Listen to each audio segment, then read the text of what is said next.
Well, this is Dr. Stan. Our guest, of course, is Bob Chapman from the International Forecaster. Our telephone number, if you'd like to give us a call, 1-888-24-LIBERTY, 1-888-24-LIBERTY, or 464-8295. We've got Bob calling from Ohio. We'll get to Bob in just a moment, but right now I want to ask Bob Chapman to go ahead and get his telephone number out, his website out, let people know how they can subscribe to the International Forecaster.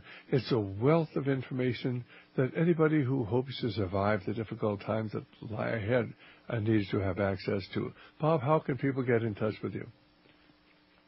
Well, the International Forecast is about business, finance, economic, social, and political issues all over the world. We have an email copy that goes out on Wednesdays and Saturdays, usually runs 35 or 40 pages. And then we have a hard copy for those who are not on the Internet, and that goes out twice a month. There's one of three ways you can get a free copy. You can go to our site, theinternationalforecaster.com, theinternationalforecaster.com. You can email us, Bob, B-O-B, at INTFORECASTER.com. That's Bob at intforecaster.com. Or you can call toll free 800-375-4188. That's 800-375-4188. All right, fine. Well, let's go to Bob calling us from Ohio. He's been waiting patiently on the line here. Hi, how are you doing, Bob? Good, gentlemen. How are you doing? Doing fine. Bob, I'd like to make a comment or ask you a follow-up in reference to taxing the gold and silver in the IRAs. I called the two independent trust companies. Those are the only two entities that you can have the gold and silver in the IRA out of Texas. I called the IRS. They don't have a clue. Did you follow up any more information about that? No, I haven't. And you're the first one that's come back and has said that they've done some due diligence on this. And I got the information from a major brokerage firm, and that's what they're saying. So obviously they're correct. If the IRS doesn't know and the depositories don't know, well, it's false information. Okay. And I also like to make a comment about legacy costs in your pension plans, in your health care benefits, and also the trade laws. What's so disturbing, Bob, and I agree with you, and I've heard you said many times, you're trying to tell the public, and I'm sitting right here in the breadbasket of the Rust Belt, Cleveland, Akron, Youngstown, and Pittsburgh. What's so disheartening about this is not only does the average person not understand what's going on with the hiding behind terminating these pension plans, and also health plans are guaranteed by ERISA, and crying bankruptcy and then dumping the health care plans and having the PBG take over the pension plans. What's so bad about it, Bob, not even the business community, and I'll also go to the trade laws with NAFTA and GATT and MFN for China, not only does the average guy out on the street not talk about it and or understand it, the business community doesn't even have a clue about most of this stuff. That is what's so disheartening. Did you make a comment on that? Well, you're absolutely right. And, ERISA usually pays off between 30 and 50 cents on the dollar. Well, Bob, I'm an expert in this area. I've studied for many years. That's the PBGC. But ERISA, oh, that's right. Which guarantees defined benefit plans with these large corporations. But I'll just make one long comment and get off because I know there's other people. Bob, all this is guaranteed under ERISA. They are breaking laws. Hundreds of people in these corporations should be going to jail. Those are the deferred wages, deferred compensation.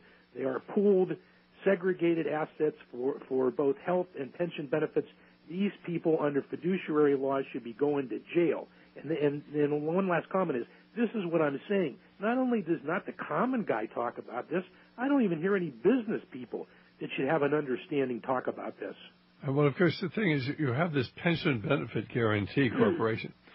And most people think that this corporation, this government corporation, will protect their pensions. And as Bob said, that you would be lucky if you get 30 or 40% on it. But the problem is why isn't even the average guy saying, well, wait a minute, I want my full benefit, and what do I have to do to get my full benefit? Well, I think you can get down on your knees and beg, and you're not going to get it. Well, I understand that, but the one last comment: these people should be going to jail. You're absolutely ahead right. Of these corporations, because that is their fiduciary responsibility to protect both the health and the pension benefits. Maybe what we ought to do is start, with a permanent criminal class in America. That's Congress. They're the ones, of course, set the standards. Hey, thanks very much for being with us. And, of course, I was listening to something last night on Mark Twain, and he was just saying, that the only really permanent criminal class here in the United States is Congress. He was saying that 100 years ago. And then he went on to say, of course, let's imagine that I was an idiot and then I was a member of Congress, but I repeat myself. And 100 years ago, the people laughed at that joke because they knew it was true. Right now, I think Congress has a 12%, approval rating, and I think that they may be even fudging the figures. Let's go, of course, to George, who's calling us from Toronto. Hi, George. Thanks very much for calling, and we appreciate your help for Radio Liberty. You're welcome, Dr. Stan. Bob, you were saying that the Chinese are going to be selling around 50 billion U.S. Treasury dollars a month. Is that correct? Yes, that's correct. They have been, actually. Okay. And then so that means you were then saying that the U.S. is going to monetize between 30 and 50 billion dollars a month. So is that the connection there between those two? Well, you might say so. I don't know that to be sure, but it certainly seems like it's similar, although I don't believe in coincidences, so perhaps your take on that is correct. There's another aspect to that, too. There's another $50 billion a month that the Chinese normally lend and buy treasuries with, and they're not. And so what are we talking about here? We're talking about monetizing all of our debt. We're talking about $80 billion a month, maybe. And that's enormous. And when you say monetize, that means putting it into the money supply? Well, what it means is the Fed creates the money to purchase the treasuries or agencies, which are Fannie and Freddie, or collateralized debt obligations, which is another category that they're buying from the banks. All of that money, including the swap money between the other five major players, currencies, that's all being monetized, created out of thin air. And any nation who has ever done this has had financial disaster. And can I ask one last question? Sure, go ahead. I believe maybe a year or so ago, Bob, you were saying that when the collateralized debt obligations, the toxic debt, right? Toxic debt.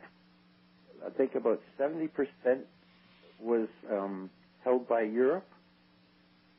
Has that been? It's about 60%, and they're collateralized debt obligations, generally speaking.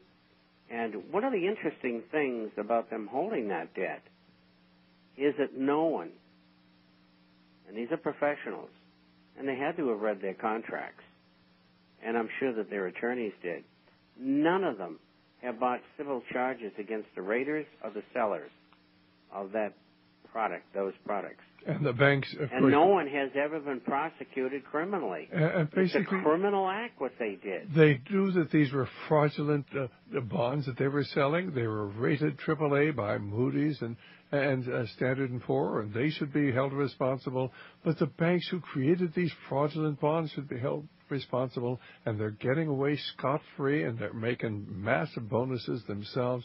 So obviously there are people in the government and people in the rest of the banking industry in on the scam. What it's going to do is end up, of course, destroying the economic system of the world. Do you know a better way to destroy the current world system than to destroy the currency? Hey, how are they getting away with that? Are they keeping two sets sets of books? No, they're not keeping 2 sets of books. Nobody's bringing any charges or the lawsuits against them, and the government is simply letting it go. They're refusing to enforce our laws against fraud. Just like they refused to go after Bernie Madoff for years when they knew he was involved in fraudulent activity. We're in real trouble. Thanks for calling, George. Let's go to Debbie calling from Spokane. And again, our telephone number, 1-888-24-LIBERTY, 1-888-24-LIBERTY, or 464-8295. Hi, Debbie. How you doing?